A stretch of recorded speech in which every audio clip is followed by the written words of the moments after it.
Assalamualaikum warahmatullahi wabarakatuh. Perkenalkan, kami dari kelompok 1 akan memaparkan materi tentang peran kejaksaan dalam menjamin perdamaian dan keadilan negara Republik Indonesia. Sebelum memasuki materi, izinkan saya untuk memperkenalkan anggota kelompok saya terlebih dahulu. Perkenalkan, nama saya Muhammad Yusuf Ashari. Nama saya Endar Darisbullah. Nama saya Sulfiani. Nama saya Dewi Zahra. Nama saya Andir Digna Said. Nama saya Adelia Ramadhani. Nama saya Raja Maulana. Langsung saja kita masuk ke materinya. Selamat menyaksikan. Sejarah kejaksaan. Istilah kejaksaan sudah ada di negara Republik Indonesia sejak masa kerajaan-kerajaan Hindu Jawa di Nusantara. Istilah diaksa, adiaksa, dan dharma diaksa mengacu pada posisi dan jabatan tertentu di kerajaan. Diaksa adalah pejabat negara di zaman kerajaan Majapahit, tepatnya pada saat Prabu Hayam Wuruk berkuasa pada tahun 1350 sampai 1389 Masehi. Diaksa adalah hakim yang diberi tugas untuk menangani masalah peradilan dalam sidang pengadilan. Para diaksa ini dipimpin oleh seorang adiaksa, yakni hakim tertinggi yang memimpin dan mengawasi para diaksa tadi. Kesimpulan ini didukung oleh peneliti H.H. Junibol yang mengatakan bahwa adiaksa adalah pengawas, opsichter atau hakim tertinggi, openrechter. Peneliti asal Belanda Krom dan Van Vollenhoven bahkan menyebut bahwa Mahapati Gajah Mada adalah seorang adiaksa. Pengertian jaksa. Undang-Undang Nomor 16 Tahun 2004 tentang Kejaksaan Republik Indonesia menjelaskan bahwa kejaksaan adalah lembaga pemerintahan yang memegang kekuasaan di bidang penuntutan dan kewenangan lain sesuai dengan peraturan perundang-undangan.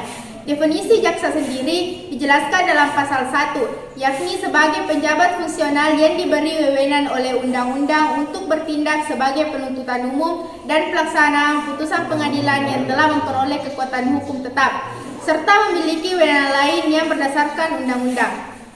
Sedangkan menurut Undang-Undang Nomor 11 Tahun 2021 tentang perubahan atas Undang-Undang Nomor 16 Tahun 2004, jaksa adalah pegawai negeri sipil dengan jabatan fungsional yang memiliki kekhususan dan melaksanakan tugas, fungsi, dan kewenangan sesuai dengan peraturan perundang-undangan. Tugas dan wewenang jaksa. Undang-Undang Nomor 16 Tahun 2004 tentang Kejaksaan Republik Indonesia juga telah mengatur tugas dan wewenang kejaksaan sebagaimana ditentukan dalam pasal 30, yaitu: pertama, di bidang pidana, kejaksaan mempunyai tugas dan wewenang: pertama, melakukan pemutusan; kedua, melaksanakan penetapan hakim dan putusan pengadilan yang telah memperoleh kekuatan hukum tetap; ketiga, melakukan pengawasan terhadap pelaksanaan putusan pidana bersyarat, putusan pidana pengawasan, dan putusan bersyarat; keempat, melaksanakan penyelidikan terhadap tindakan pidana tertentu berdasarkan undang-undang; kedua, di bidang perdata dan tata usaha negara, kejaksaan dengan kuasa khusus dapat bertindak di dalam maupun di luar pengadilan untuk dari atas mana negara atau pemerintah. Peranan penting jaksa dalam penegakan hukum. Peran Kejaksaan Republik Indonesia mengutip dari situs Kejaksaan Republik Indonesia. Kejaksaan memegang peranan penting dalam penegakan hukum di Indonesia.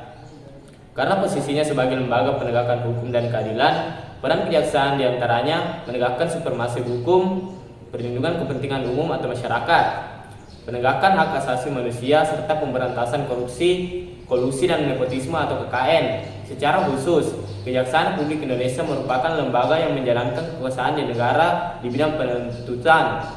Kejaksaan juga berperan sebagai satu-satunya instansi pelaksanaan putusan pidana atau eksekutif independen. Kejaksaan Republik Indonesia juga bisa berperan dalam ranah hukum perdata dan tata usaha negara. Artinya, kejaksaan bisa mewakili pemerintah dalam ranah perkara, perdata, serta tata usaha negara. Sebagai jaksa pengacara negara, untuk tugas dan wewenang semuanya disesuaikan dengan undang-undang yang berlaku. Syarat jaksa. Pasal 9 Undang-Undang Nomor 11 Tahun 2021 memaparkan tentang persyaratan yang harus dipenuhi seseorang agar bisa diangkat menjadi seorang jaksa. Persyaratan tersebut mencakup: 1. Kewarganegaraan Indonesia; 2. Setia kepada Pancasila dan Undang-Undang Dasar Negara Republik Indonesia tahun 1945; Ketiga, memiliki gelar sarjana hukum pada saat mendaftar di kejaksaan.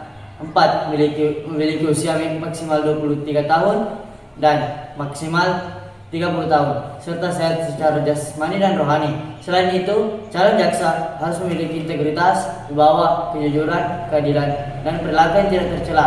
Calon jaksa juga harus menjadi pegawai negeri sipil atau PNS. Namun selain memenuhi persyaratan tersebut, seorang jaksa juga harus lulus pendidikan dan pelatihan pembentukan jaksa yang diselenggarakan oleh kejaksaan melalui lembaga pendidikan khusus jaksa. Fungsi jaksa 1. Perumusan kebijaksanaan, pelaksanaan, dan kebijaksanaan teknis pemberian bimbingan dan pembinaan serta pemberian perizinan sesuai dengan tugasnya berdasarkan peraturan perundang-undangan dan kebijaksanaan yang ditetapkan oleh Jaksa Agung. 2. Penyelenggaraan dan pelaksanaan pembangunan prasarana dan sarana, pembinaan manajemen, administrasi, organisasi, dan tata laksanaan, serta pengelolaan atas milik negara menjadi tanggung jawabnya. 3. Pelaksanaan penegakan hukum baik preventif maupun yang berintikan keadilan di bidang pidana. 4. Pelaksanaan pemberian bantuan di bidang intelijen justisial, di bidang ketertiban dan ketenteraman umum, pemberian bantuan, pertimbangan, pelayanan, dan penegakan hukum di bidang perdata dan tata usaha negara, serta tindakan hukum dan tugas lain untuk menjamin kepastian hukum, kewibawaan pemerintah, dan penyelamatan kekayaan negara berdasarkan peraturan perundang-undangan dan kebijaksanaan yang ditetapkan Jaksa Agung. Itulah tadi hasil penjelasan materi yang dibawakan oleh kelompok kami. Lebih dan kurangnya mohon dimaafkan. Sekian dan terima kasih. Wassalamualaikum warahmatullahi wabarakatuh.